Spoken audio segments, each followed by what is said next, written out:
अस्सलाम वालेकुम दोस्तों। मैं हूं मलिक बाबुल और आप देख रहे हैं बाबुल मीडिया।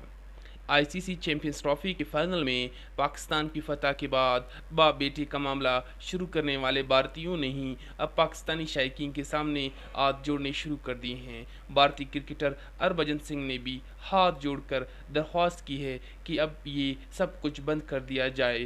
फाइनल मैच में पाकिस्तान की फतह के बाद समाजी राब्तों की वेबसाइट ट्विटर पर जारी अपने एक पैगाम में हरभजन सिंह का कहना था कि पाकिस्तानी क्रिकेट टीम को चैंपियंस ट्रॉफी जीतने पर बहुत बहुत मुबारकबाद। लोगों, मेहरबानी करके अब ये कहना बंद कर दो कि बाप कौन है और बेटा कौन है। सबका मालिक एक वो ऊपर वाला है।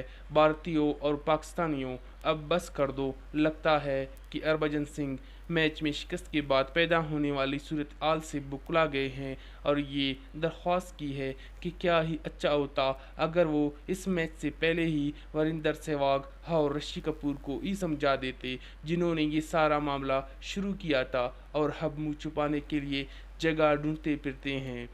दोस्तों, अगर आपको हमारी ये वीडियो पसंद आई हो या आप मज़ीद क्रिकेट के हवाले से वीडियोस देखना चाहते हैं तो हमारे चैनल बाबुल मीडिया को सब्सक्राइब करना न भूलिए। Thank you.